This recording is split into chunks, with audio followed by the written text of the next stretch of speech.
O título desta palestra é Tiranos, Revoluções e Guerras.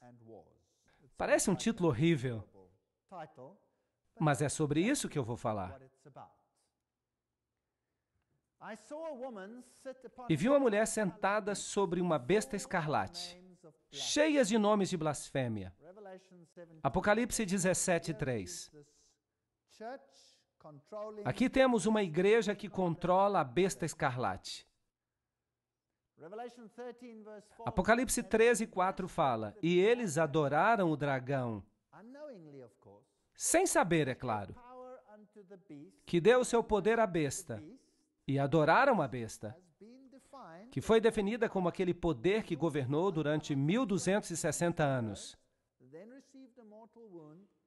No entanto, recebeu a ferida mortal, mas há de governar de novo no final dos tempos. E nós já a identificamos como o catolicismo. E eles adoraram a besta dizendo, quem é semelhante à besta? Quem é capaz de fazer guerra contra ela? Aqui estão eles, prostrados diante desta besta estranha.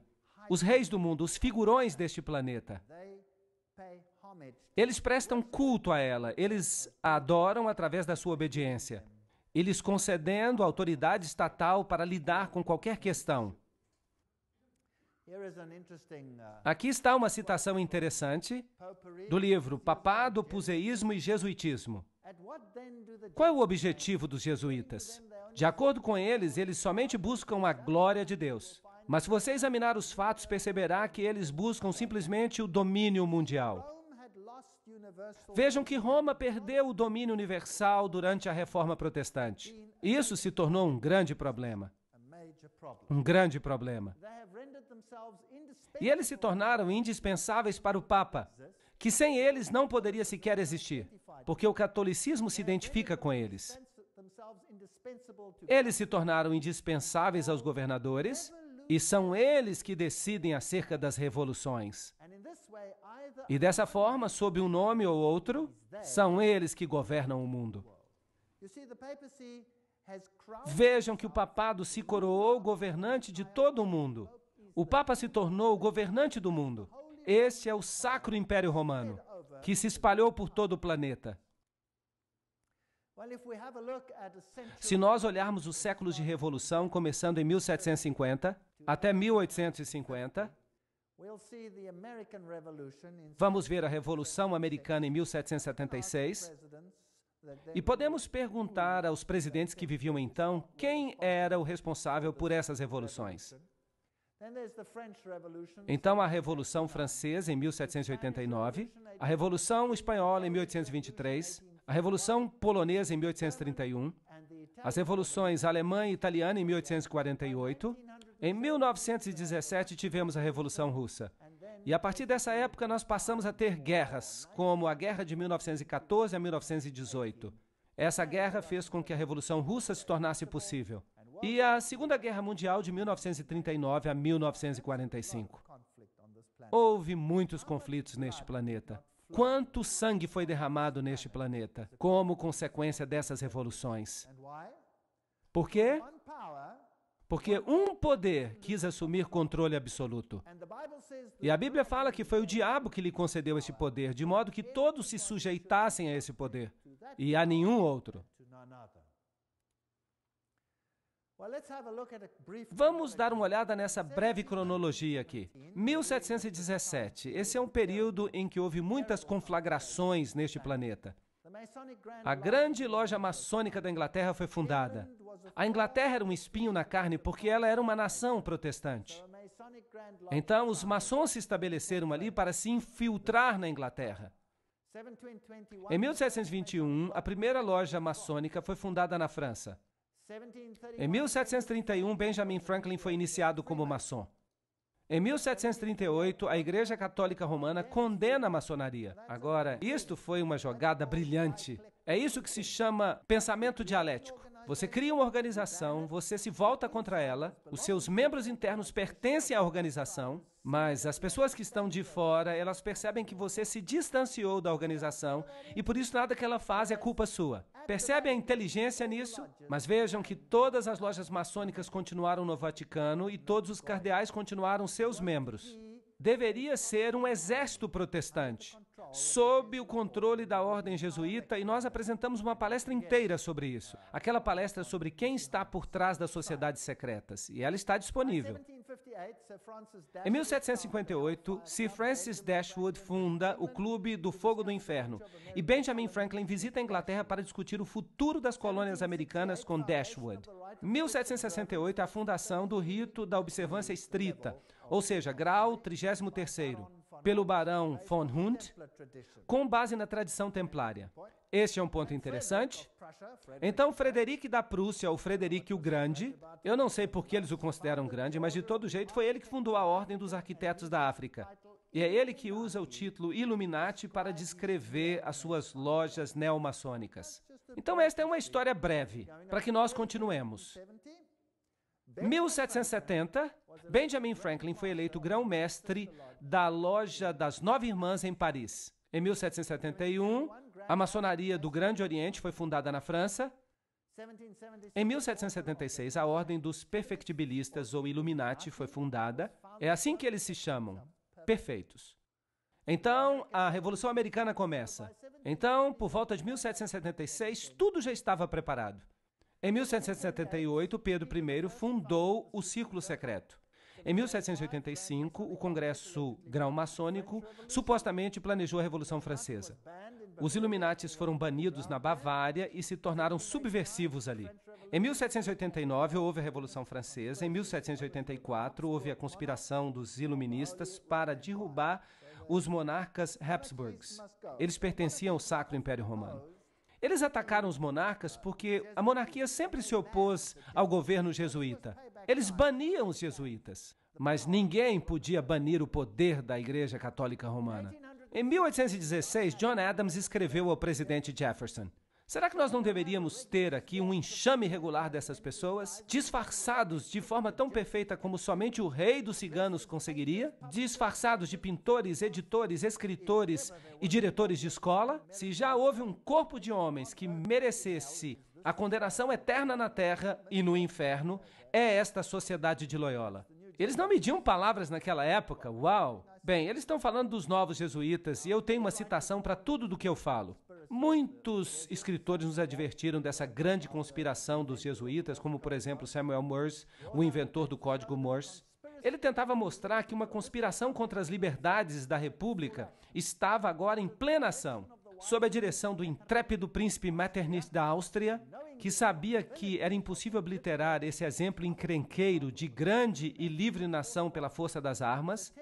Então tentou realizar o seu objetivo pela agência de um exército de jesuítas.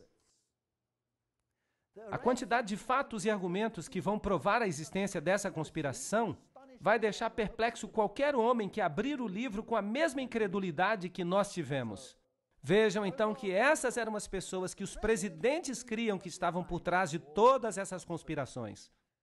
O próprio presidente Abraham Lincoln disse: os protestantes, tanto do norte quanto do sul, certamente se uniriam para exterminar os sacerdotes e os jesuítas. Se eles soubessem que os sacerdotes, as freiras e os monges que diariamente chegam até as nossas praias com o pretexto de pregar a sua religião, nada mais são do que emissários do Papa e de Napoleão III. Ele também era um maçom. E de outros déspotas da Europa, para prejudicar as nossas instituições, alienar o coração do nosso povo, da nossa Constituição, das nossas leis e destruir as nossas escolas e preparar um reino de anarquia, aqui, da mesma forma como fizeram na Irlanda, no México, na Espanha, e onde quer que haja pessoas que queiram ser livres. Essa é uma declaração e tanto.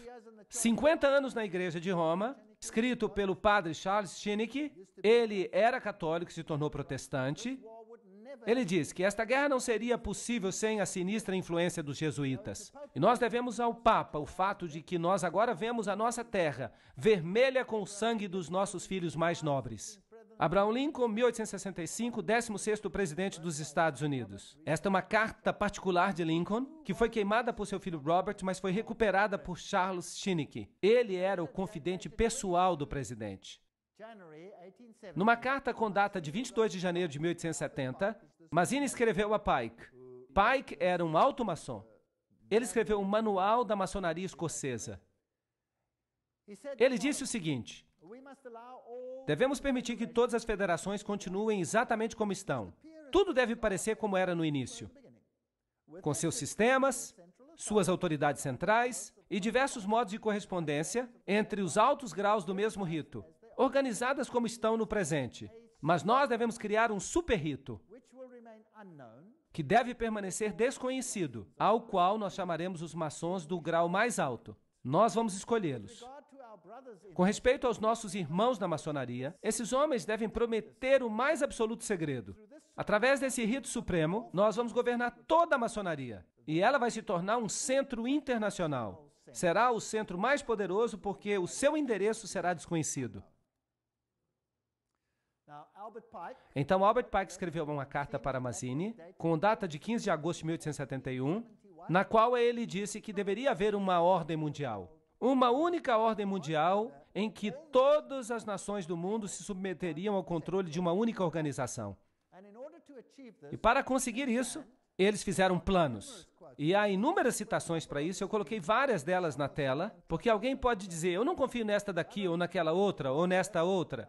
Então há referências aqui embaixo, referências aqui em cima, haverá referências em outros slides, de fontes diferentes. Ele disse, e por falar nisso, isso estava à disposição lá no Museu Britânico, e era exibida ali até que foi tirado dali. A Primeira Guerra Mundial, para derrubar o poder dos czares da Rússia, protetores da ortodoxia, e produzir um Estado comunista ateu. Será que isso aconteceu? Claro, e foi escrito muito antes do evento. Muito antes do evento. Isso foi escrito em 1871, mas essa guerra começou em 1914. A Segunda Grande Guerra Mundial. Isso também foi escrito muito antes do evento. Fazer guerra entre a Grã-Bretanha e a Alemanha para fortalecer o comunismo como antítese da cultura judeu-cristã e produzir um Estado sionista em Israel. Será que eles conseguiram alcançar esse objetivo? Sim. De fato, depois dessa guerra, Israel assumiu a forma presente, sob a proteção da Inglaterra. E então, interessante, uma terceira guerra mundial, uma guerra no Oriente Médio envolvendo o judaísmo e o Islã, e escalando para dimensões internacionais. Isso é fascinante. Você acha que esta é uma das cartas? O que você acha? Sim, parece que nós estamos na trilha certa. Então veja aqui uma outra citação, se alguém não quiser acreditar na primeira citação. Mazzini e Pike desenvolveram um plano para 3 guerras mundiais para que eventualmente toda a nação pudesse dispor a entregar a sua soberania nacional a um governo mundial. A Primeira Guerra deveria terminar o regime dos czares na Rússia. A Segunda Guerra deveria permitir que a União Soviética controlasse a Europa. A Terceira Guerra Mundial deveria ocorrer no Oriente Médio entre os muçulmanos e os judeus e resultaria no Armagedon. Interessante. Agora, como eles pretendiam fazer isso? Vamos ler o que Albert Pike escreveu sobre essas guerras e como essas guerras seriam desencadeadas. Aqui está uma citação. Devemos desencadear os nihilistas e os ateus. Vejam, o destruidor e os ateístas. E provocaremos um formidável cataclisma social, que em seu horror mostrará claramente às nações o efeito do ateísmo absoluto, a origem da selvageria e o tumulto mais sangrento. Então, por toda parte, os cidadãos obrigados a se defenderem contra a minoria dos revolucionários exterminarão esses destruidores da civilização. E a massa, desiludida com o cristianismo, receberá a luz pura através da manifestação universal da pura doutrina de Lúcifer. Será a destruição do cristianismo e do ateísmo. Ambos serão conquistados e exterminados ao mesmo tempo. Que plano inteligente! Então você esfrega os dois sistemas que você criou, um contra o outro, e você criou o ateísmo como antítese contra a cultura judeu-cristã, e você faz com que haja uma colisão entre os dois, até que eles se destruam. E disso você vai obter uma nova ordem mundial e uma nova religião, que será muito mais esotérica e honrará a Satanás. Esse não é um plano muito esperto? Bem, ele tem alcançado sucesso. É por isso que em latim, ordo ab cao, a ordem que vem do caos. Esse é o lema que a maçonaria usa. Aqui está um de seus documentos, lembram-se? E eu tirei essa foto numa loja maçônica. E Weishaupt, o pai do jacobinismo, Lembra-se que falamos sobre isso quando abordamos Apocalipse capítulo 11? O jacobinismo foi o poder que desencadeou a Revolução Francesa. Falamos sobre isso na palestra de Apocalipse 11. Queda da Bastilha, a liberdade e a razão como deusa, substituindo no trono o cristianismo. Então o cristianismo foi removido e começou um novo reino. A monarquia foi deposta. Luís VI e sua esposa perderam a cabeça. Maria Antonieta foi decapitada. E isso acabou com a monarquia. Então Robespierre, que era o líder dos clubes jacobinos, iniciou um reino de terror. E o derramamento de sangue, a sua violência, não tem rivais no que nós já vimos antes. E Voltaire foi o principal filósofo da Revolução Francesa. E vocês podem procurar em qualquer enciclopédia britânica. Essa enciclopédia vai lhe dizer quem era Voltaire. O que ele era? Jesuíta. Eles vão dizer que ele era um jesuíta renegado, que deixou a Igreja Católica Romana para escrever contra ela. Não, não, não. Ele estava simplesmente desempenhando o seu papel com perfeição, porque eles estavam estabelecendo uma antítese. Vocês se lembram do voto que o jesuíta faz? Que eu vou ficar dos dois lados e vou fazer isso com perfeição, desde que no final das contas a Igreja-mãe vença. Bem, segurar uma caneta é estar em guerra. No contrato social, o homem nasce livre. Por toda parte, ele está em cadeias. Um homem pensa que é mestre dos outros, mas ele permanece mais um escravo. Isso é verdade, mas e se você tiver criado a escravidão? Para criar a miséria, para causar a revolução. Será que isso é possível? Então, os filósofos se unem e eles escrevem uma nova Constituição. É a origem dos direitos humanos. Declaração da Revolução Francesa no século XVIII. A Declaração dos Direitos Humanos, o olho que tudo vê e pertence a Lúcifer, a serpente com a cauda na boca, a serpente doadora de vida, serpente eterna, e você tem esse chapéu jacobino esquisito aqui, no topo da espada. E se você observar esse conjunto todo, então você vai ver esse feixe de varas atadas umas às outras. Qual é o nome dessas varas? Vocês se lembram? Fasciae. Fasciae. Um feixe de varas amarradas juntas. E no topo das fasciae você tem esse chapeuzinho estranho. Era um chapéu jacobino. Vejam como ele era. Esta representação é melhor. Também é chamado de capuz frígio. Ele era usado em Roma antiga pelos escravos emancipados, como marca de sua liberdade, mas foi adotado na Revolução como o capuz da liberdade. É isso que eles dizem às massas. Mas eu vou lhe dar o significado real. Aqui está o deus Mitra. E aqui ele está matando o touro. E ele está usando um cachorro, uma cobra e um escorpião. E eles estão abocanhando as partes mais delicadas deste touro. Ele o está destruindo com animais impuros. Trata-se da guerra contra Cristo. Vejam o aspecto do seu chapéu. Seu capuz frígio. Então, trata-se do mitraísmo. E o catolicismo nada mais é do que mitraísmo. O mitraísmo era a religião da Pérsia, era a religião de Roma e é a religião da Igreja Católica Romana. Há 7 graus no mitraísmo. E o grau mais elevado se chama padre. E então você tem uma congregação. Quem na Igreja Católica tem uma congregação e é chamado de padre? O sacerdote. Certo? E ele poderia ser um membro de vários grupos. E também os padres católicos. Eles podem ser o que quer que seja, jesuítas, franciscanos, dominicanos, podem ser membros de qualquer outra ordem. Ciro Grande foi o primeiro a elaborar uma carta com os direitos humanos. A ferida mortal, como nós descrevemos, só para refrescar a sua memória, em 21 de fevereiro de 1798, Papa Pio VI é destronado por Napoleão. O anel foi tirado do dedo e ele morreu no exílio. Agora pensem nisso. Se Napoleão era um maçom, então ele estava sob o controle de quem? Da ordem jesuíta. Quem enviou Napoleão a Roma para prender o Papa? A ordem dos jesuítas. Por quê? Eu pensei muito sobre isso. Dentro da Igreja Católica Romana, há inúmeras ordens. E nem sempre há uma harmonia perfeita entre elas. De fato, a ordem dos jesuítas gradualmente assumiu o controle das outras ordens. Os cavaleiros de Malta não cederam facilmente. Foi difícil submeter-se aos jesuítas. E os dominicanos, eles batiam cabeça contra os jesuítas. De fato, o Papa tirou a Inquisição dos jesuítas e a entregou aos dominicanos. E isso criou enorme tensão. E na Revolução Francesa foi a ordem dominicana que foi destruída, não os jesuítas. Eles continuavam no controle da situação. Então havia algumas questões dentro da própria igreja, e eles tinham que ser resolvidos para obter todo o controle da situação. E de fato, no Concílio de Trento, muitos católicos se levantaram e falaram: a palavra, e somente a palavra.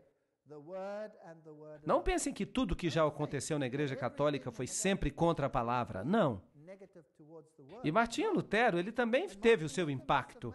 E então muitos estavam na linha e por isso a Igreja precisou de uma limpeza. Agora, havia outro problema. E o problema é o seguinte: a Reforma havia enquadrado Roma como anticristo. Agora, se a Reforma identifica Roma com o anticristo, qualquer movimento que saia de Roma será olhado com o quê?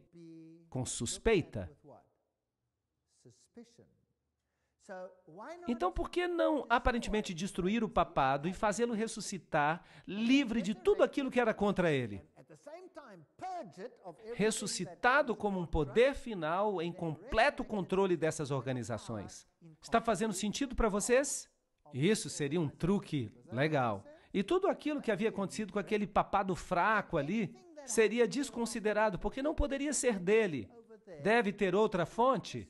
É assim que as sociedades secretas trabalham. Elas funcionam por trás de fachadas, por trás de fachadas, por trás de fachadas. Então vamos ver o que acontece. Por volta de 1804, Pio VII observa Napoleão se coroando imperador. Então Napoleão assume os estados do Vaticano. Então parece que Roma está diminuindo. Mas em 1848, Mazzini ataca Roma e então o Papa vai para o exílio. Então o poder papal desaparece e os protestantes ficam relaxados, basicamente. E essa é uma coisa perigosa a se fazer. Berthier leva o Papa cativo, Weishaupt e seus amigos jesuítas cortam o acesso ao Vaticano, lançando e liderando a Revolução Francesa. Ao dirigirem a conquista de Napoleão da Europa Católica e, eventualmente, fazendo com que Napoleão colocasse o Papa Pio VII na cadeia em Avignon, até que ele concordasse, como preço da sua libertação, a restabelecer a ordem jesuíta. Os jesuítas haviam sido banidos mesmo na Igreja Católica. Imaginem isso! E eles se tornaram subversivos. E houve uma guerra, mas talvez eles tivessem sido banidos para dar a impressão de que havia uma guerra, porque você nunca pode estar seguro. Porque essas pessoas mentem muito. Eu estou falando da história, do que aconteceu. Essa guerra jesuíta contra o Vaticano foi terminada pelo Congresso de Viena e pelo Tratado de Verona, um tratado secreto de 1822. Vejam que isso é uma citação, eu só estou usando citações, eu não estou inventando nada. Depois que o Papa Pio foi liberto da prisão de Napoleão, ele formalmente restaurou a ordem jesuíta com uma bula papal. A bula é a declaração mais forte que o Papa pode fazer. Em 1814, e o Papa acrescentou, nessa bula, se qualquer pessoa tentar de novo abolir a Sociedade de Jesus, ele incorrerá na indignação do Deus Altíssimo e dos santos apóstolos Pedro e Paulo. Talvez isso tenha sido uma artimanha, um jogo, talvez tenha sido real. Não importa, nós nunca vamos saber a verdade, até que a cortina seja removida um dia. Mas, supostamente, liberdade religiosa. E os revolucionários foram para as ruas. E eles fizeram o que achavam que deviam fazer. Aqui está José Bonaparte. 1768, 1866, se tornou rei da Espanha e ele se tornou um grão-mestre da maçonaria na França. Vejam que aqui você tem todas as conexões maçônicas e isso aqui foi tirado de um livro maçom. São todas fontes maçônicas. E Napoleão era ele mesmo um alto maçom. Estava agora travando guerra em toda a Europa, estava exterminando as monarquias, e então ele entrou em guerra contra a Inglaterra. Agora, quem é que estava no controle da Inglaterra nesse momento? Os maçons. Então nós tivemos a Batalha de Waterloo. E aqui estão os generais. Os generais que lutaram dos dois lados. Michel Ney e von Crouch. Estes estavam do lado de Napoleão. Este era um alto maçom, este era um alto maçom e Napoleão era maçom. Do outro lado, o general Blücher. E quem sabe falar alemão vão se lembrar de um provérbio alemão que significa que o general Blücher foi aquele que deu mais trabalho para Napoleão. Ele era um alto maçom. G. von Scharnhorst também era maçom. Eram todos maçons. E essa guerra, será que ela era de fato uma guerra? Ou era uma guerra de mentirinha?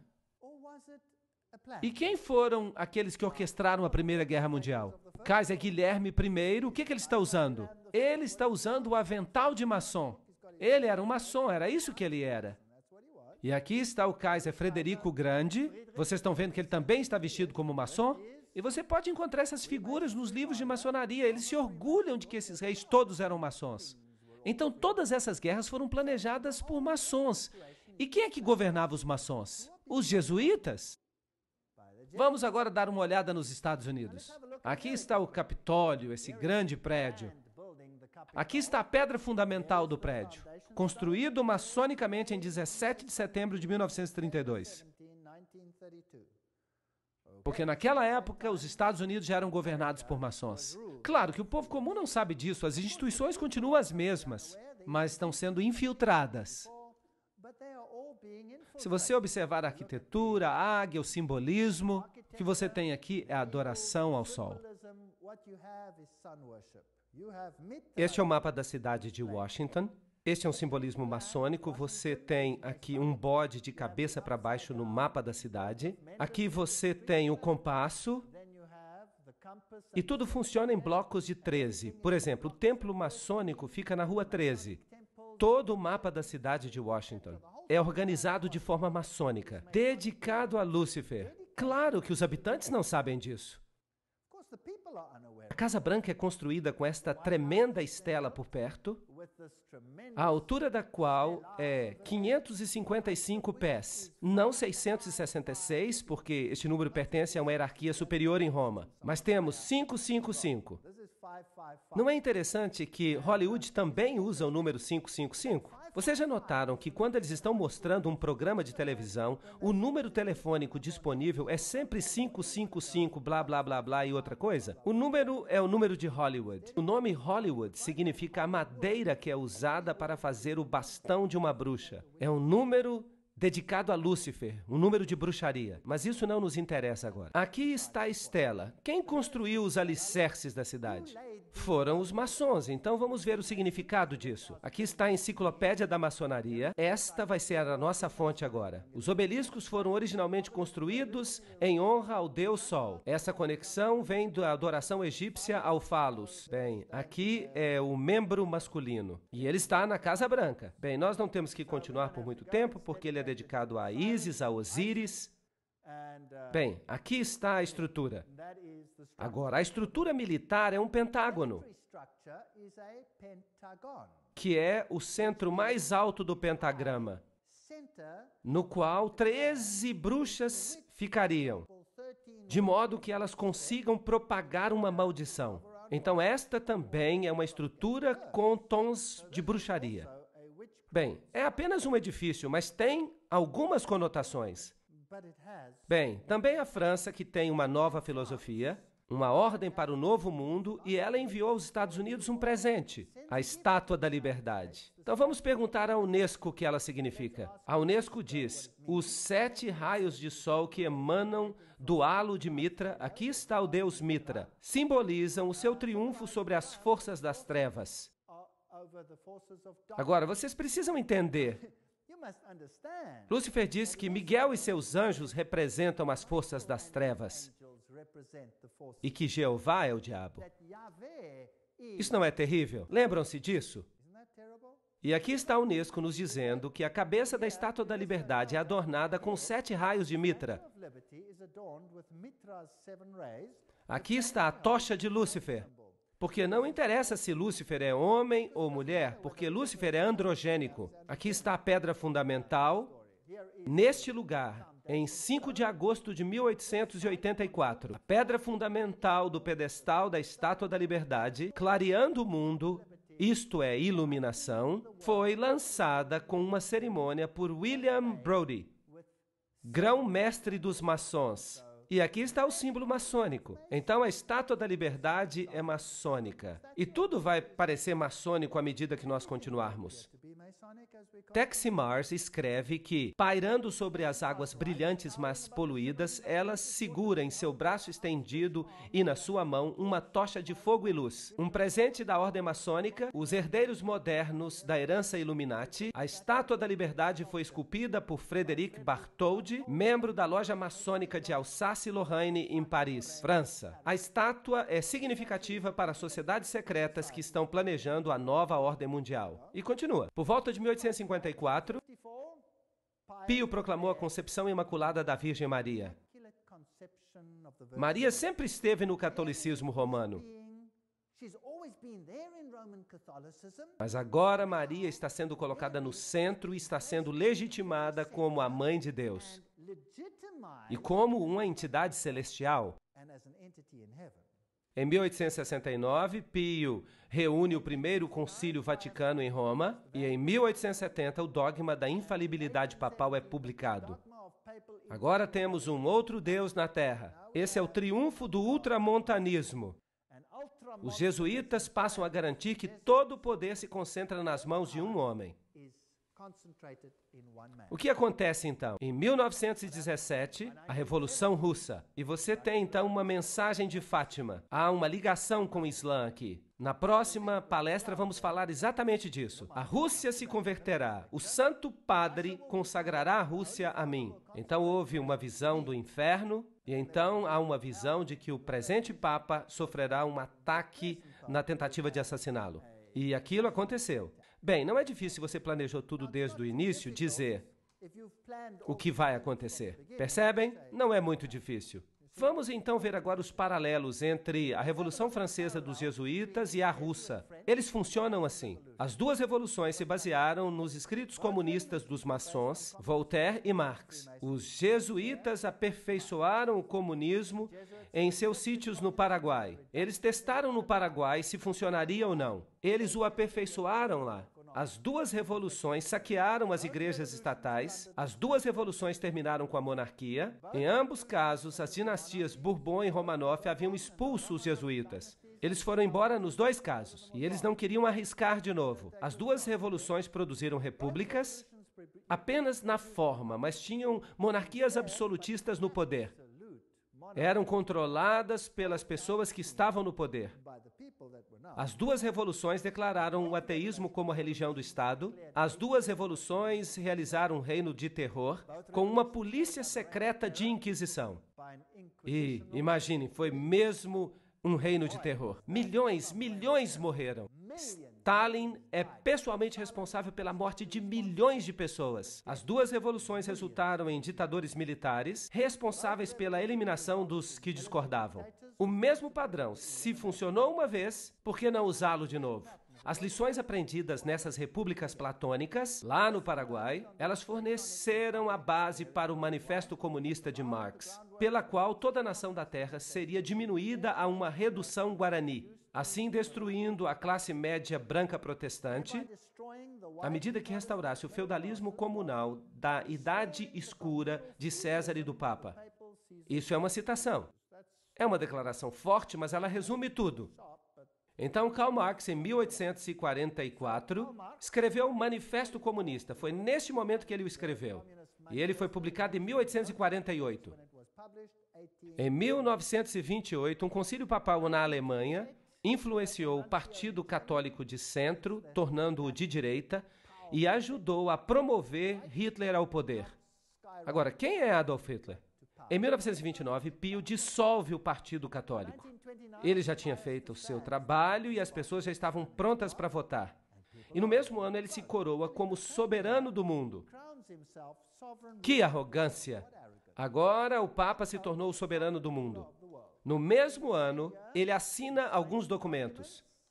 Agora, um governante precisa ter um país e ele então recebe de volta o seu pequeno estado, o menor estado do mundo. E agora, de novo, o papado volta a ser uma entidade política. Ele tinha estado morto, ele não era naquela época uma entidade política, e é por isso que a besta recebeu uma ferida mortal. E agora ele retoma o seu poder.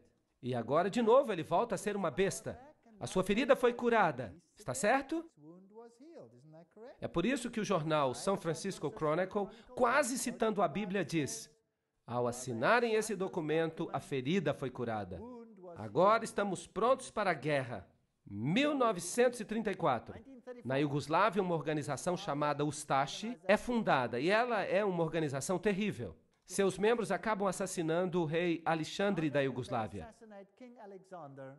Agora, os Ustashi são uma organização militar com aspectos nazistas e eles praticamente mataram os sérvios. Eles matavam todo mundo que era ortodoxo, forçando-os a se tornarem católicos ou a morrerem. Tinham que escolher um dos dois. Mas ninguém fala nada sobre essa matança que ocorreu aqui nessa época. Em 1941, a Croácia se declara independente. E a matança começa. Este é o homem que é agora Papa, o cardeal, o secretário de Estado Eugênio Pacelli. Aqui está a sua família, todos com conexões maçônicas. E eles também têm o Banco de Roma à sua disposição. E eles têm o dinheiro de Rothschild. E Rothschild tem conexões maçônicas. E aqui está Pio XII após a sua eleição. O seu claustro tem o número simbólico 13. É um número muito importante na maçonaria. E produziram para ele um selo com um triângulo maçônico. E aqui está ele com o símbolo maçônico, assim como Alexandre disse que tinha. E algo mais. A partir desse momento, o Papa passa a usar o éfode, uma pequena placa que era usada também pelos sacerdotes de Israel. Agora vamos fazer uma pergunta a Albert Mackey, um maçom do 33º grau, para explicar para nós o que isso significa. E ele diz: o sumo sacerdote da loja maçom do Arco Real de 1859 a 1865, nos Estados Unidos, declara na sua obra padrão, aqui está ele, é ele que declara, que o sumo sacerdote da loja maçônica do Arco Real oficialmente usa o éfode. Então, quem é o sumo sacerdote da maçonaria? Ali está ele, o Papa. Bem, Pacelli visitou os Estados Unidos e conversou com este homem, o presidente F.D. Roosevelt. Notem que esta aqui é a foto de uma loja maçônica que talvez nunca devesse ter sido mostrada ao mundo, e talvez eles estejam zangados porque ela se tornou conhecida. Mas ela mostra Roosevelt em sua roupa maçônica. E aí está ele com o seu capuz na cabeça. Aqui está recebendo um aperto de mão maçônico. Percebem como o aperto de mão maçônico é? E numa próxima palestra eu vou falar sobre o que tudo isso simboliza. Por que eles estão usando esses capuz?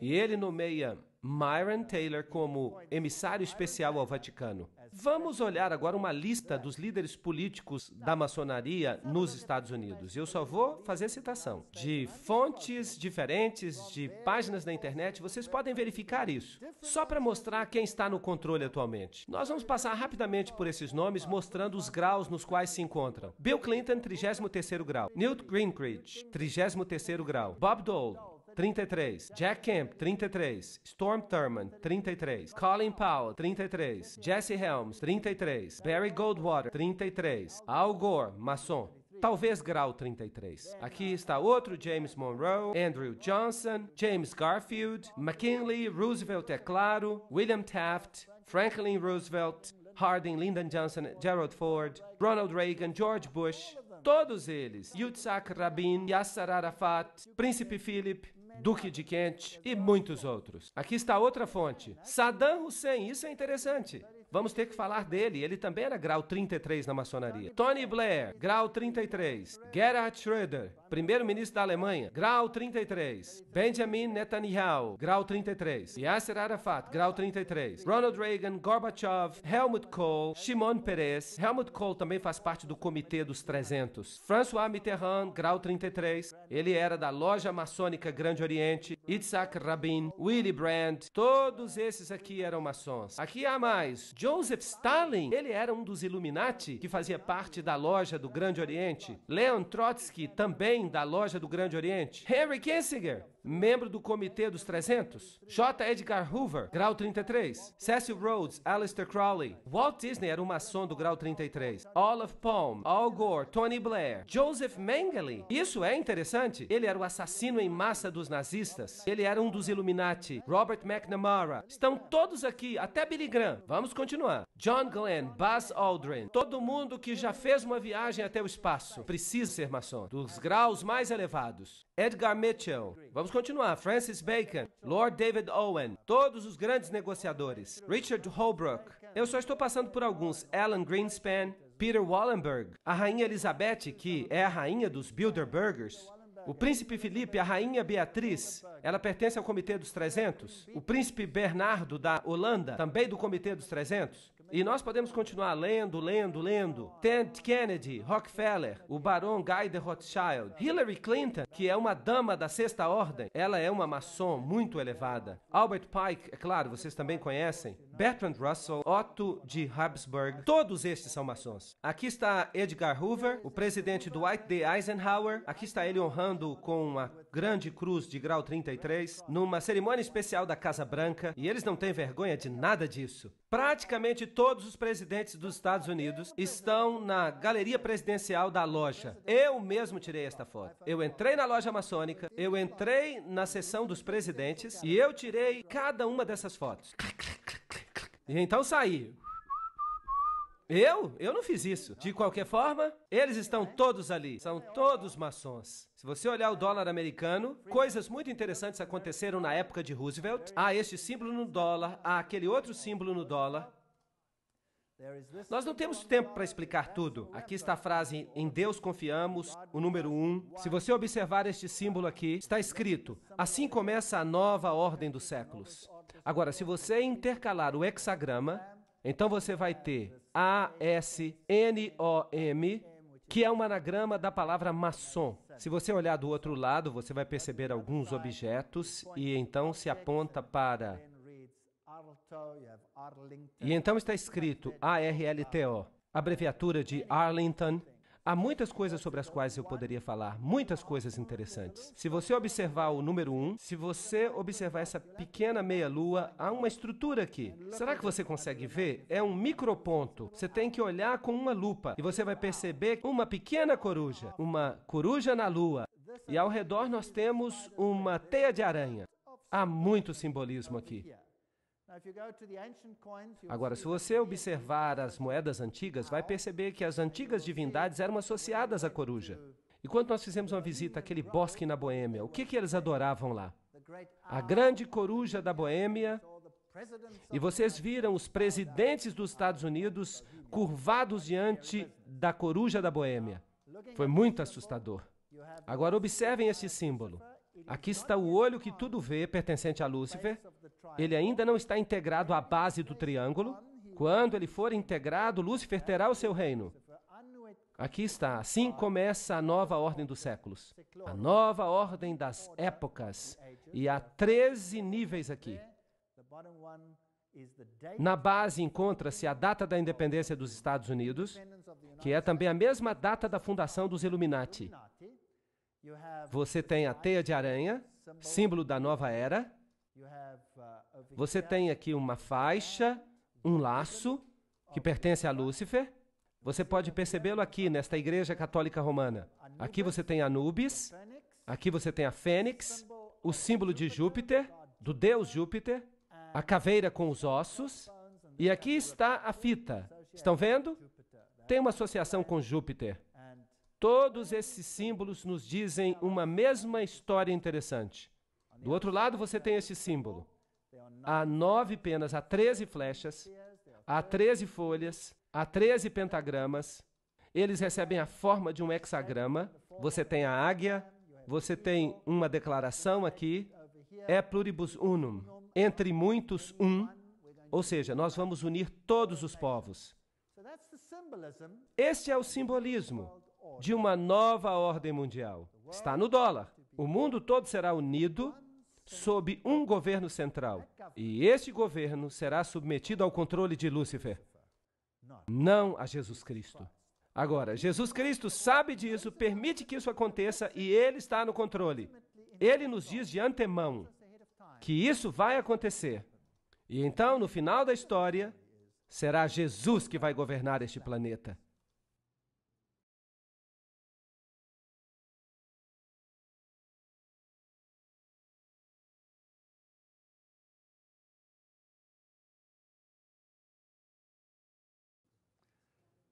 Na sessão anterior, estávamos vendo o simbolismo na nota de dólar.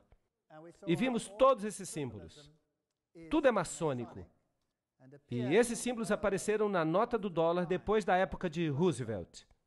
Apocalipse 13:11. E eu vi outra besta vindo da terra, e ela tinha 2 chifres como de um cordeiro, e ela falava como um dragão. Vamos tratar desta profecia em detalhes, em uma outra palestra. E ela exercita toda a autoridade da primeira besta, e nós vamos descobrir que se trata do catolicismo romano, e faz com que a terra e seus habitantes adorem a primeira besta, cuja ferida mortal foi curada. Aqui temos um aliado protestante que vai reforçar as ordens católicas. Mas eu vou falar sobre isso em outra palestra, que se intitula Duas Bestas que Ficaram Amigas. Até a arquitetura é interessante. Aqui está a Basílica de São Pedro, aqui está o prédio do Capitólio. A arquitetura é idêntica. Claro que o prédio foi planejado, o prédio americano, pelos maçons. E quem é que controla os maçons? A ordem dos jesuítas. Agora vamos observar um pouco o simbolismo aqui. Vamos ver umas questões interessantes. Agora estamos prontos para a Segunda Guerra Mundial. E aqueles países que vão desempenhar os papéis mais importantes são os aliados. Este homem aqui, Winston Churchill, e ele era o quê? Maçom do grau 33. Nós já vimos o presidente Roosevelt na sua roupa de maçom. Ele era maçom do grau 32 ou 33. E aqui temos Stalin. Claro que ele era membro da loja do Grande Oriente. Isso significa que ele era maçom de grau 33. Todos do mesmo lado. Trecho de um relatório do embaixador Harriman em Moscou ao Departamento de Estado no dia 30 de junho de 1944. Stalin pagou tributo à assistência oferecida pelos Estados Unidos à indústria soviética antes e durante a guerra. Ele disse que cerca de 2/3 de todas as empresas industriais na União Soviética foram construídos com a ajuda dos Estados Unidos e sua assistência técnica. O outro terço com a ajuda inglesa. Então, quem construiu a União Soviética? Quem a construiu? O Ocidente. O Ocidente a financiou e construiu. Aqui você vê Winston Churchill na sua loja maçônica druida com todos os seus amigos druidas ao seu redor. Bem, eu estou falando de fatos reais, eu não estou fazendo conjecturas. Você se lembra de Pearl Harbor? Felizmente, os 50 anos da declaração de segredo já passou, e agora sabemos como fato, porque isso já foi revelado, que os americanos sabiam que Pearl Harbor ia ser atacado, não é verdade? E eles decidiram que eles não fariam nada a respeito. Por quê? Porque eles precisavam de um incidente para iniciar a guerra. A Constituição americana não permitia que os Estados Unidos entrassem na guerra, e eles precisavam de um incidente. Por isso, eles o criaram. De fato, isso é um assassinato em massa do seu próprio povo, não é verdade? Eles sabiam a respeito, já era conhecimento comum. Isso está nas notícias, acabou-se o pacto de segredo dos 50 anos, e agora ninguém mais pode negar isso. É um fato. Então, os Estados Unidos, já uma vez na história, matou milhares dos seus habitantes para permitir que uma coisa que não era possível antes se tornasse possível depois. Já que tiveram sucesso uma vez, vocês acham que eles podem repetir isso? Eu fico imaginando. E o outro lado? Hitler. Hitler disse: eu aprendi muito da ordem dos jesuítas. Até agora, nunca houve nada mais grandioso na Terra do que o sistema hierárquico da Igreja Católica. Eu repeti muito de sua organização no meu próprio partido. A SS foi constituída de acordo com os princípios dos jesuítas. Himmler, o chefe da SS, tinha uma conexão íntima com os jesuítas através de seu pai e irmão. Hitler falou dele: eu posso ver que Himmler é o nosso Inácio de Loyola.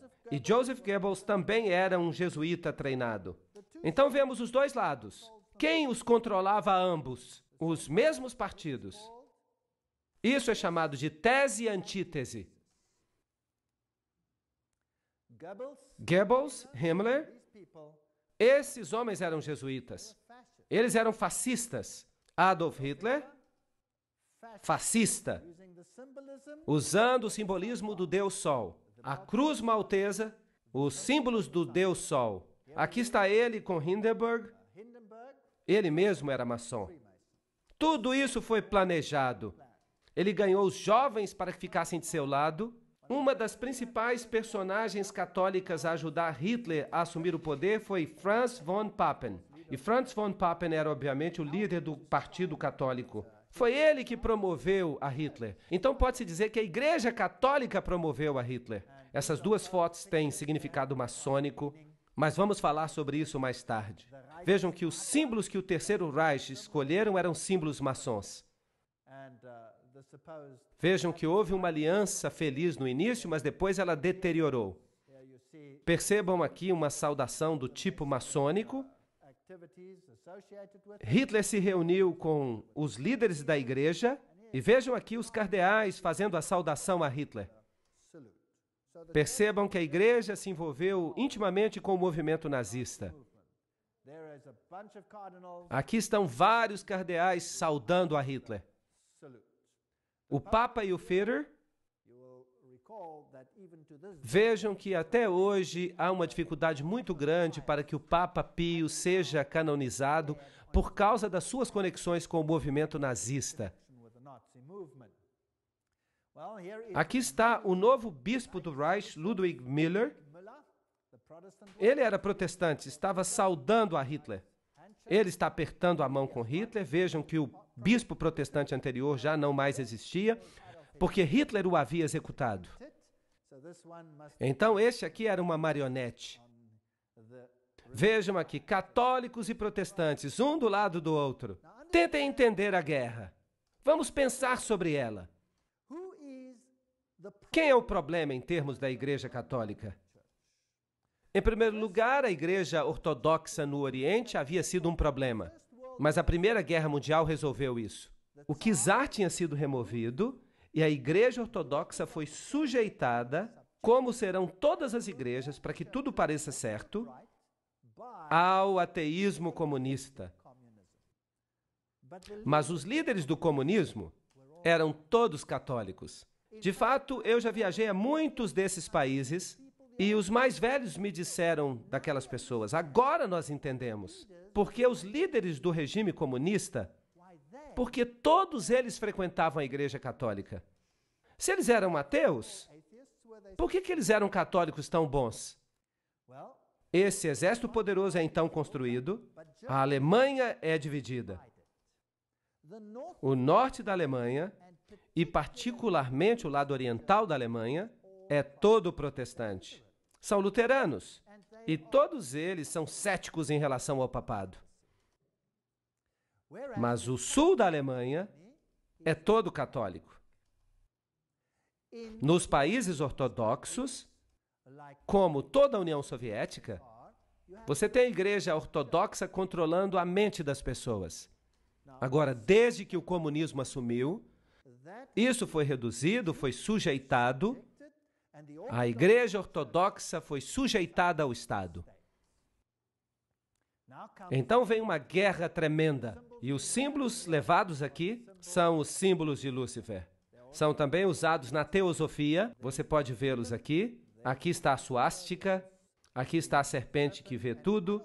E o próprio Adolf Hitler era um tremendo ocultista. É claro que, como iniciado jesuíta, é isso que ele tinha que ser. Mas a roupagem externa de religião que ele tinha era o catolicismo.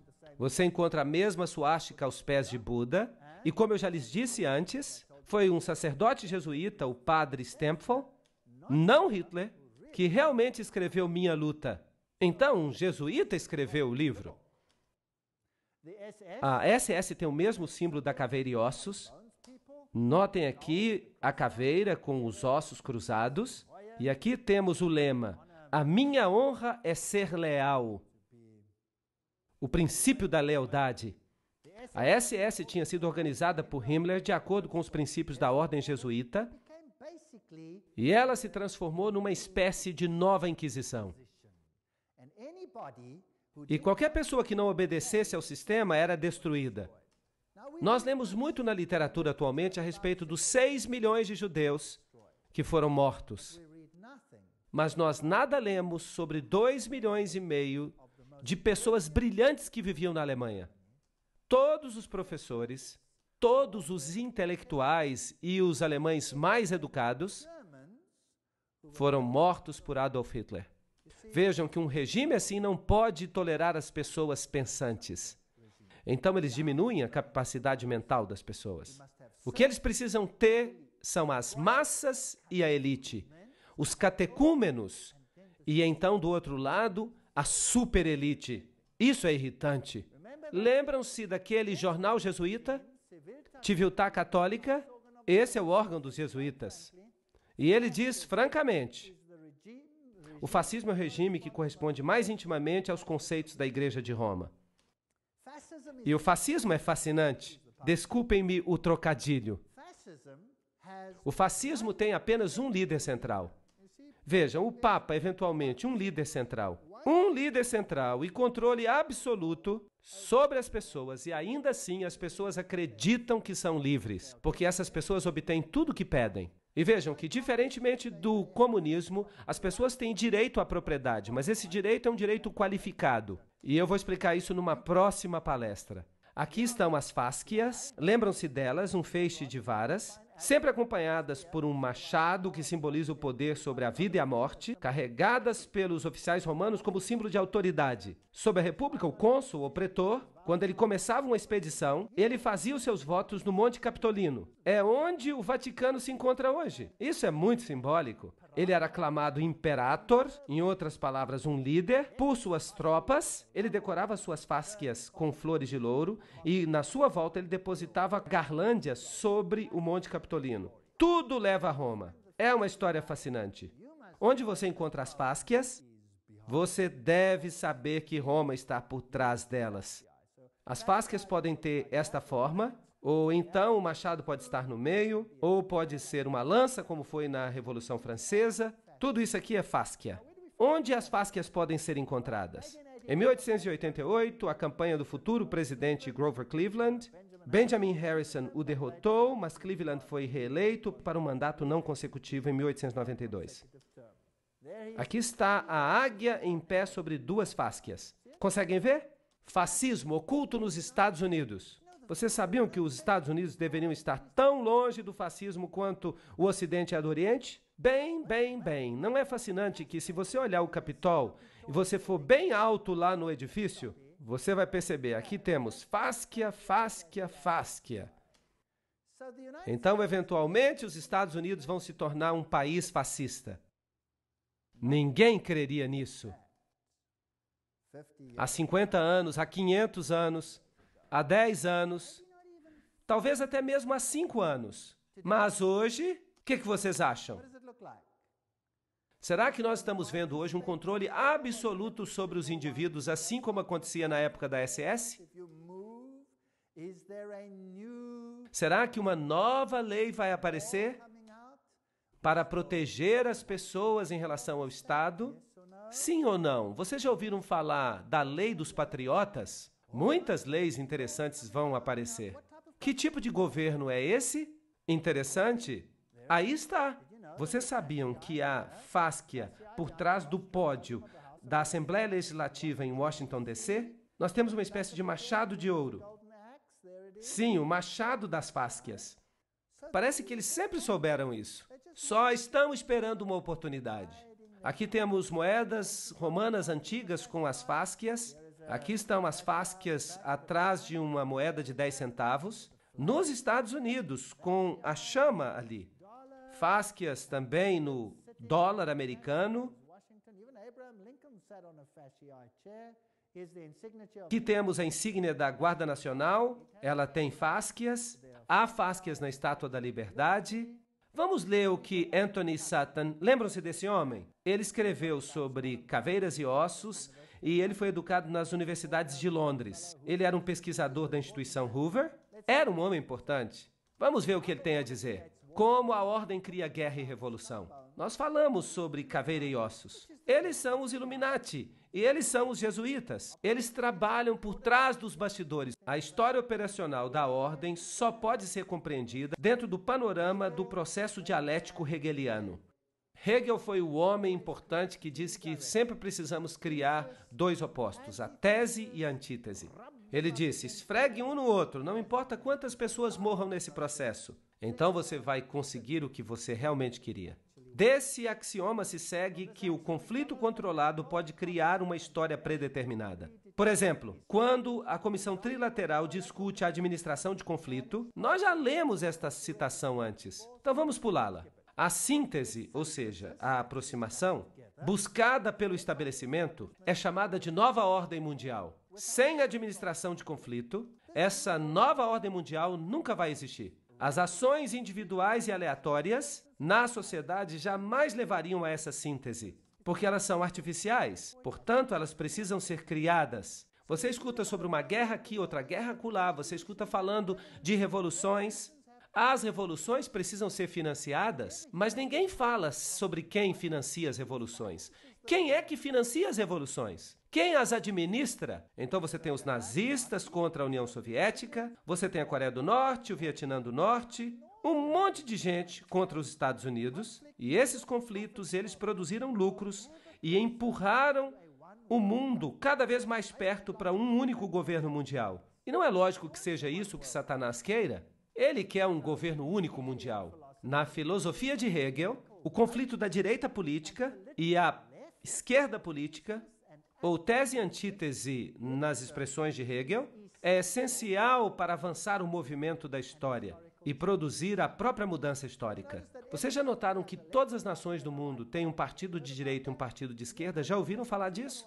E no seu país também há, senão não haveria razão para nós votarmos. Há sempre dois. Agora vamos dar uma olhada como isso funciona. O presidente Woodrow Wilson fez esta declaração. É um presidente falando.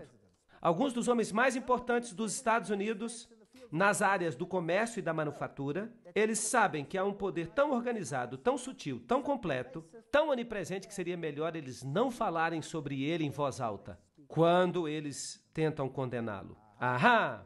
Aqui está o poder que controla todas as coisas. Karl Marx, no Capital, ele propõe que o capitalismo seja a tese e o comunismo seja a antítese. Por isso, há jesuítas que defendem o capitalismo e há jesuítas que defendem o comunismo. O conflito de opostos deve, no sistema hegeliano, produzir uma sociedade que não seja nem capitalista nem comunista. Isso é síntese. Além do mais, no esquema hegeliano de eventos, esta nova síntese refletirá o conceito do Estado como Deus. E o indivíduo será totalmente subordinado a esse Estado poderoso. Qual é, então, a função de um parlamento ou de um congresso para os hegelianos? Essas instituições existem meramente para permitir que os indivíduos sintam que suas opiniões têm algum valor e para permitir que um governo tire vantagem de qualquer sabedoria que o camponês pode acidentalmente demonstrar. Certo? Agora vamos ver o que o próprio Hegel fala.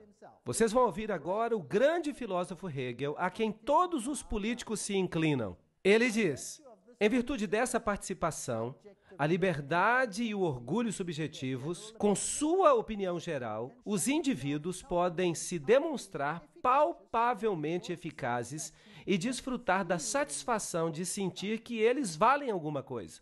Em outras palavras, não passamos de idiotas. Quando você vota, em quem você está votando? Eu vou lhe dizer para quem você está votando. Eu sempre falo isso. Você vota ou para o diabo de rosa ou para o diabo de azul. O voto não faz diferença alguma, é uma anedota. A política é uma piada.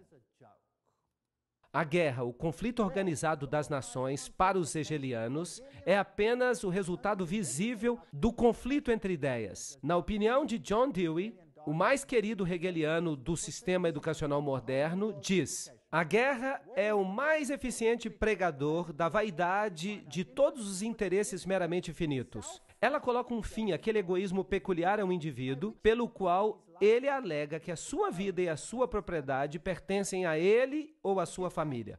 Entenderam isso? Você pode dizer, claro que Roma não acredita assim. Ah, eu vou lhe mostrar algumas bulas papais que vão fazer os seus cabelos arrepiarem. Compare isso com o espírito e a letra da Constituição dos Estados Unidos. Ela diz exatamente o oposto. Para esses elitistas, o Estado é supremo. E a elite autonomeada que governa o Estado age de fato como o próprio Deus na Terra. Os outros não passam de catecúmenos. Massa, gado. Os livros das faculdades apresentam a guerra e a revolução como resultados meramente acidentais das forças em conflito. Nesses livros você encontra a evidência de que as revoluções precisam de financiamento e que a fonte desse financiamento é, em muitos casos, Wall Street. Os veículos operacionais para a criação de conflitos. A chave da história moderna está nos seguintes fatos. Os elitistas estão intimamente associados aos marxistas e nazistas. Eles participam dos dois lados, porque o que eles criaram não passa de um jogo. Neste memorando, nós apresentaremos o conceito de que a história mundial, certamente desde 1917, reflete deliberadamente o conflito criado com o objetivo de causar uma síntese, uma nova ordem mundial. Vamos ver como funciona. Aqui está a ordem. A tese é a Rússia marxista. A Segunda Guerra Mundial acontece. A antítese é a Alemanha nazista. Quem os financia? Quem financia os russos? A companhia Guarantee Trust. E quem financia os nazistas? A companhia Guarantee Trust. E então você tem a companhia W.A. Harriman, etc. E você tem as mesmas pessoas deste outro lado. As mesmas pessoas financiam os dois lados. E então você tem a Revolução Bolchevique em 1917. E então em 1933 Hitler sobe ao poder. Há um conflito entre os dois, há muito lucro. E então, o resultado depois da Segunda Guerra Mundial, as Nações Unidas são criadas como primeiro passo para a nova ordem mundial. O financiamento é para os dois lados. Em 1948, a corrida armamentista. Em 1950, Maria passa a receber peregrinações. Em 1950, Francis Matthews diz que é necessária a guerra nuclear com a Rússia e começa a disputa entre os dois. Vejam quantas pessoas foram mortas por Stalin.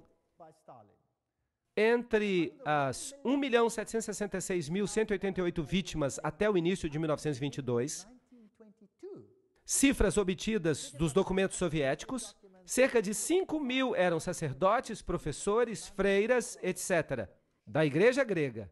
Mas logo a perseguição se estendeu aos milhões de luteranos, reformados, batistas, metodistas e especialmente os cristãos menonitas. A circulação da Bíblia não foi apenas proibida, mas passível de exílio. Foi isso que Stalin fez. Stalin matou milhões. Nós ouvimos de 6 milhões de judeus, mas é melhor pensarmos em termos de 30, 40, 50 milhões de pessoas. Quando falamos de Stalin, o maior assassino em massa que este mundo já conheceu. Foster Dulles, presidente Kennedy. Qual é a história aqui? Aqui está Kennedy, e ele é casado com esta jovem, Jacqueline. E eles começaram a dirigir os Estados Unidos em direção a um tremendo conflito. Todos os presidentes têm jogado esse jogo. Eventualmente, esse presidente morre. E este aqui assume. Lyndon Johnson. Querem saber algo interessante? Um presidente tem que fazer um juramento à Bíblia para que ele possa assumir o cargo. Vocês sabiam que Lyndon Johnson se recusou a fazer o juramento pela Bíblia? Lyndon Johnson fez o juramento com a juíza Sarah T. Hughes. Logo após o assassinato, a juíza trouxe uma pequena Bíblia para que fosse feito o juramento.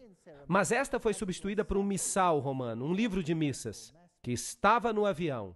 Então ele se recusa a jurar pela Bíblia, ele jura pelo missal católico. Isso não diz algo, não é interessante? Eu acho isso muito interessante. Então por que esse presidente teve que morrer? Ele era católico, afinal das contas. Será que é possível que nem todo católico seja tão facilmente enganado? Aqui está o desfile das motocicletas passando. Aqui está a senhora Kennedy ajudando os agentes. O agente Clint Hill sobe no carro. Ele sobe na traseira depois do tiro no presidente. Aqui estão as rosas que ela recebeu. Muito interessante. Aqui está Dallas. 22 de novembro de 1963. John Fitzgerald Kennedy, 35º presidente dos Estados Unidos, visitou Dallas.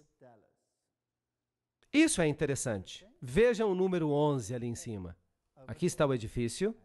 Aqui está o edifício de onde ele saiu. Ele foi aparentemente assassinado daquela janela. É isso que dizem. Aqui está uma visão mais ampla. Aqui está a placa. E eles escreveram ali o que aconteceu. Em 22 de novembro de 1963, esse edifício ficou notoriamente conhecido quando Lee Harvey Oswald, e alguém teve o trabalho de sublinhar isso, supostamente, atirou no presidente John Kennedy e o matou. A maioria das pessoas não crê que Lee Harvey Oswald assassinou o presidente. O carro do presidente veio por esta rua. Esta árvore ainda não existia. E o tiro saiu daquela janela lá em cima. E o assassinato aconteceu mais ou menos no lugar onde eu estou em pé para tirar esta foto. Note que quando o carro veio aqui, ele estava deste lado da estrada. E imaginem centenas de pessoas em pé de cada lado da rua. E aqui há uma pequena elevação e você pode avançar um pouco mais nela. Você vai chegar até uma cerca. E se você olhar dessa cerca, você vai ver a rua aqui. E aparentemente, quando os tiros foram disparados, cerca de 100 pessoas, inclusive a polícia, eles não correram na direção do edifício, eles correram para essa elevação na direção da cerca. E então, por que eles correram para frente do presidente e não para trás do presidente? Aparentemente, se diz que Lee Harvey Oswald deu o tiro por trás e ele foi o único a dar tiros. Ele deu um tiro por trás e o atingiu aqui. Seria um tiro maravilhoso, por falar nisso. Só há um problema. A cabeça do presidente não foi para frente, ela foi para trás.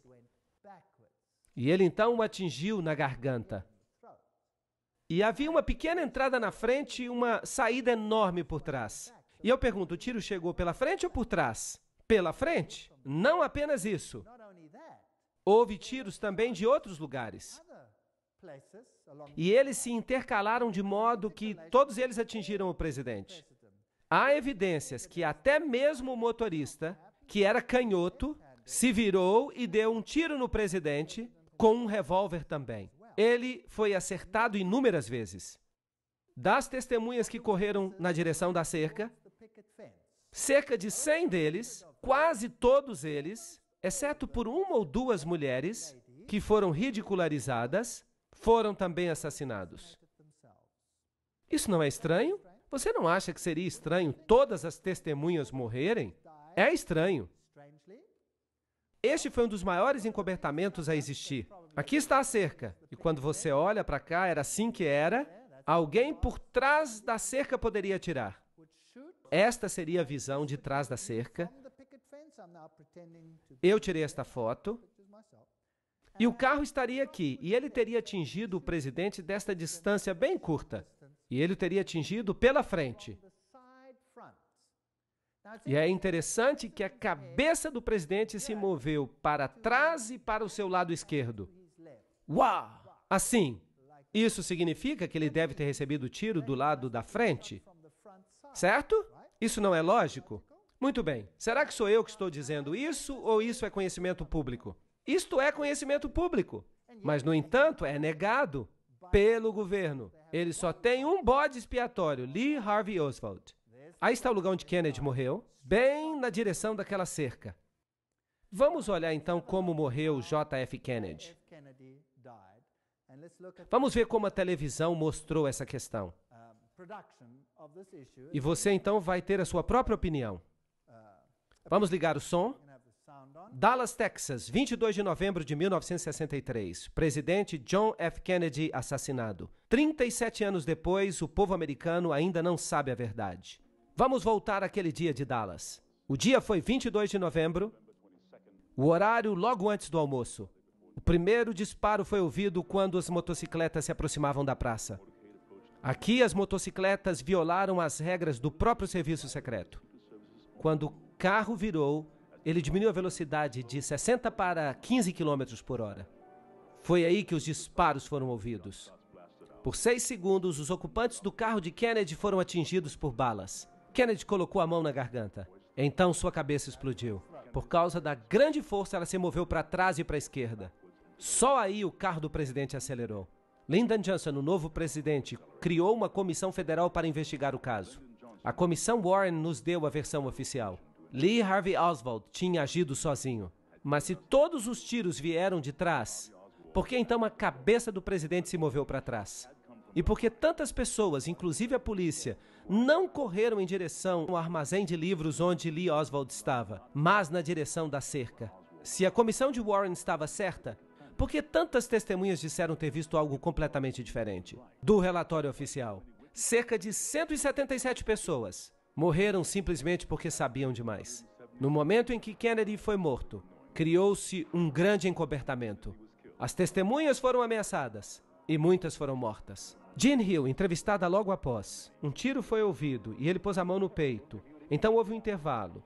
E então 3 ou 4 tiros foram ouvidos de novo. Nessa hora, a escolta acelerou. Conosco agora está Jean Hill, que estava mais perto do carro do presidente no momento dos disparos do que qualquer outra pessoa. A senhorita Hill é uma professora primária em Dallas e ela tem vivido sob o medo de morrer nos últimos 29 anos.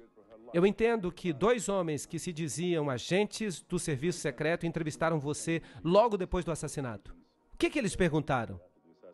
Eles me perguntaram o que eu tinha visto, eu disse a eles. Eu tinha visto o presidente ser atingido, eu tinha visto o atirador e que eu tinha ouvido de 4 a 6 tiros. Mas eles me disseram que eu não tinha ouvido mais do que 3 tiros. Você foi entrevistada por outros policiais? Sim, eu fui entrevistada por um outro inspetor. Ele tentava o tempo inteiro desacreditar as coisas que eu dizia. Ele me acusava das coisas mais ridículas, de ter um caso fora do casamento, que eu estava buscando publicidade e que eu era uma mentirosa.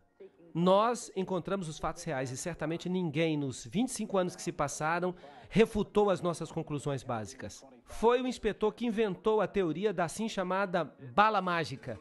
Ele diz que a mesma bala passou por Kennedy e pelo governador do Texas, John Connally. Mas a bala foi encontrada mais tarde, virtualmente intacta, na maca de hospital de Connally. A verdade, se ela tivesse sido conhecida, se ela tivesse saído, teria revelado que foi uma conspiração. Uma conspiração para matar o presidente e ela necessitava de um bode expiatório, alguém que pudesse levar a culpa. Havia coisas demais que nós não deveríamos ter visto, como o teste de parafina dado a Oswald, que provou conclusivamente que Oswald não tinha disparado o rifle naquele dia, ou a câmera espiã encontrada em posse de Oswald, que lhe havia sido dada pelo governo americano, ou a carta de Oswald ao nosso senhor Hunt, pedindo a sua próxima missão. O único Hunt que nós conhecemos neste caso é Howard Hunt, da CIA, que tinha um escritório juntamente com Oswald em Nova Orleans. O escritório pertencia a Guy Bannister, um membro do FBI. Não apenas o endereço dele estava nos panfletos favoráveis a Castro de Oswald, mas a conta que Oswald usava para imprimir os panfletos pertencia à CIA. Howard Hunt com a CIA, Guy Bannister com o FBI e Lee Harvey Oswald, todos no mesmo escritório. Aqui está uma teoria de como o presidente Kennedy foi morto. A escolta de Kennedy deveria virar 2 vezes, levando diretamente a uma triangulação. O primeiro tiro partiu da cerca, atingiu a Kennedy na garganta. O segundo tiro veio do edifício Daltex, perto do armazém de livros. Ele entrou nas costas de Kennedy. O terceiro tiro veio do canto sudoeste do depósito de livros, no 7º andar. O quarto tiro veio do Daltex. Ele errou por pouco, atingiu o meio-fio, ferindo um transeunte. O quinto e o sexto disparos foram feitos quase simultaneamente, do depósito e da cerca. Ambos atingiram a cabeça de Kennedy. Um da parte de cima, movendo-o para frente, e então, um instante mais tarde, um de cima, movendo-o para trás. Outra teoria inclui o motorista, o agente do serviço secreto William Greer, como um dos atiradores. Observem o motorista atentamente. Aqui você vê o passageiro na frente, virando para trás, olhando para o presidente. Em vez de pulando para ajudá-lo, ele volta-se para frente. O motorista agora está se virando. A arma aparece e ele dispara.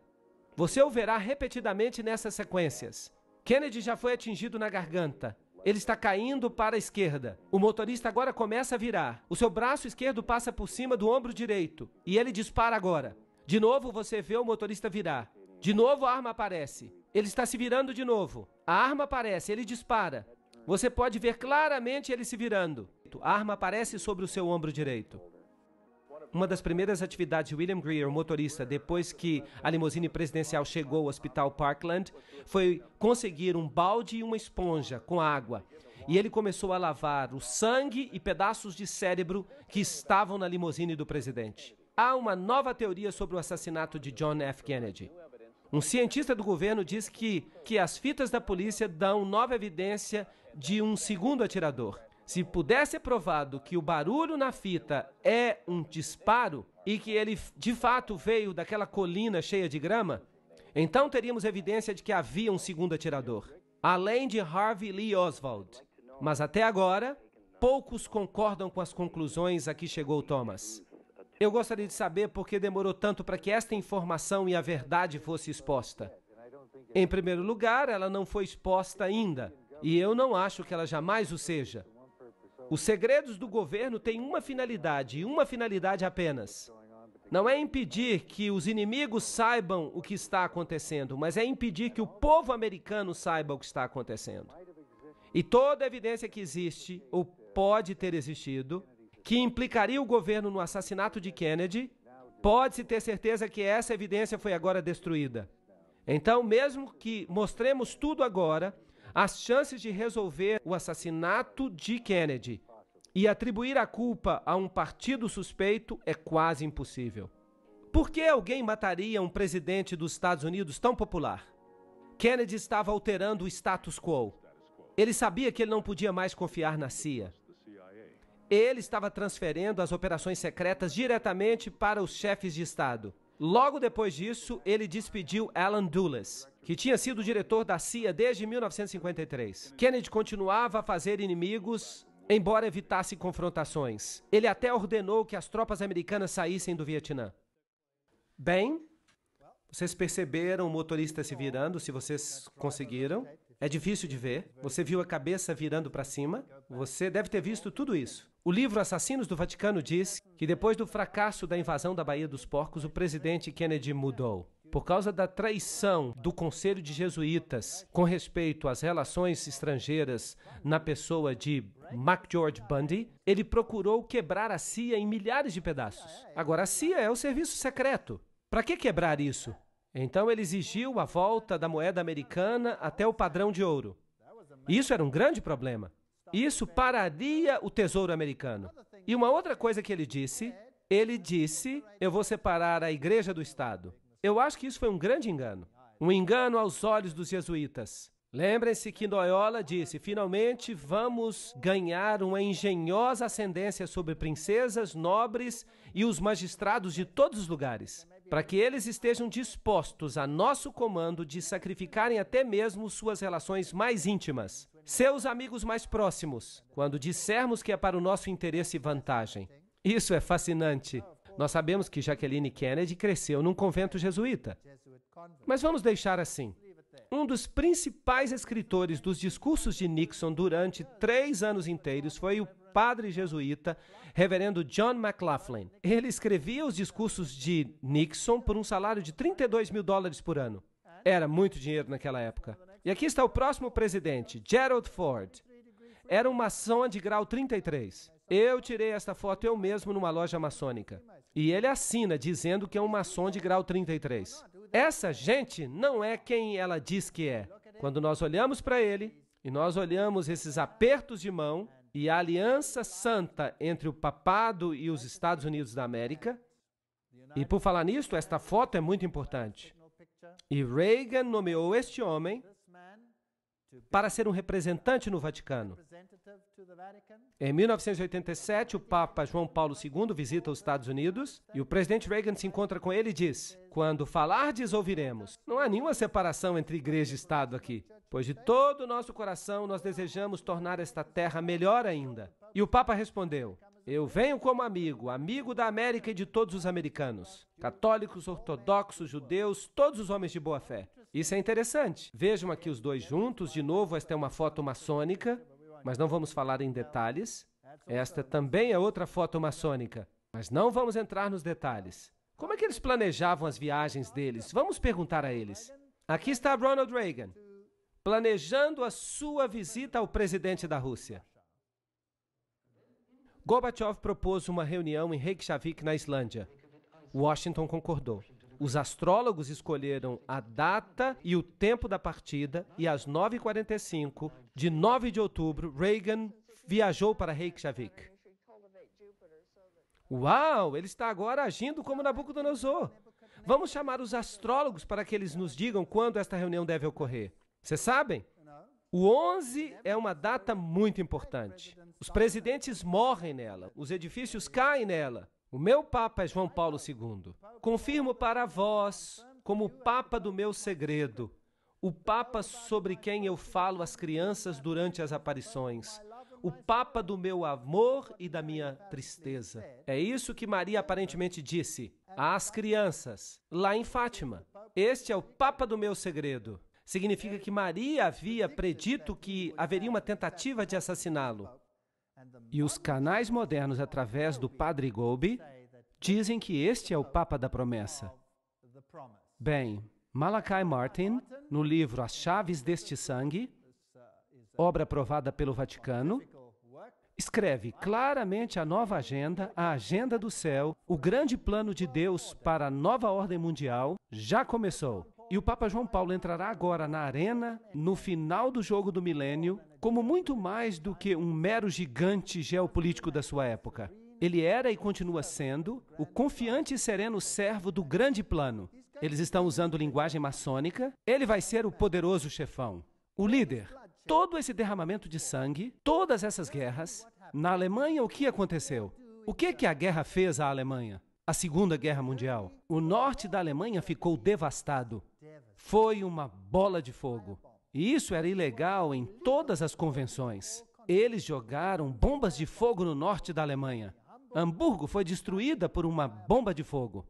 Agora, as bombas de fogo não destroem apenas alvos militares. O que elas destroem? Elas queimam as pessoas vivas. Elas foram jogadas para destruir as pessoas. E então, na Alemanha Oriental, todo o conclave protestante foi separado e entregue à Rússia Soviética por 2 gerações. E foram obrigados a seguir o ateísmo. Hoje não há mais protestantes lá. O protestantismo foi destruído, a Igreja Ortodoxa foi subjugada, todos ficaram sujeitos a Roma. Milhões de sérvios morreram. Milhões. Houve uma matança nesses últimos séculos, como o mundo jamais viu antes. Por quê? Para obter total controle do mundo. Vejam o que Gerard Newkirk diz. Nas últimas 2 décadas, especialmente durante a administração de Reagan e os últimos 2 anos com George W., os Estados Unidos estão se parecendo menos com a democracia e mais como uma criatura fascista altamente evoluída. Isso não é interessante? Eu não estou dizendo nada, eu só estou lendo.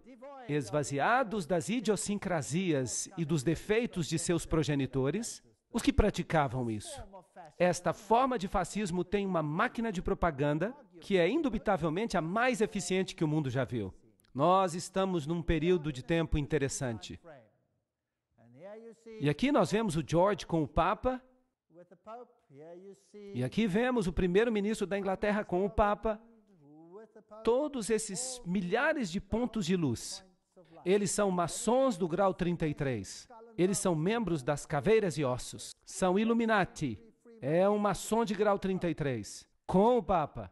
Vamos ver agora esta fotografia. Aqui está o presidente George W. Bush com o Papa, debaixo da fotografia de Inácio Loyola. Quem vai ser o grande líder espiritual da nova ordem mundial? Preste atenção nesta foto. O Papa sentado no altar de Corazim. Isso ocorreu quando ele visitou Jerusalém, Israel, recentemente. No fundo, nós vemos Cristo com um livro aberto onde está escrito: amai os vossos inimigos, virei em breve. O que mais você vê? No trono, uma cruz de cabeça para baixo. Ali está o Papa de novo com uma cruz de cabeça para baixo. Símbolo da vitória de Lúcifer sobre Cristo. A situação é uma situação triste. Nós olhamos os ensinamentos do iluminismo, nós observamos os ensinamentos da ordem maçônica, das sociedades secretas, e nós vimos que Lúcifer é o Deus deles. São eles que dizem isso. E então, o que devemos fazer? Sair dela, povo meu, para que não participeis de seus pecados. Eu creio que nós estamos no limiar da história. Eu acredito que os eventos finais estão se desdobrando. E eu creio que nós não precisamos ter medo, porque Deus disse que Ele lhes daria a oportunidade para que eles se revelassem. A apostasia final contra Deus vai terminar na maior vitória que o universo já testemunhou. E logo, o reino da glória começará. Bem, se você pensa que nós estamos falando de um futuro distante, eu tenho uma notícia para você. Está às portas. Jesus está voltando. Obrigado.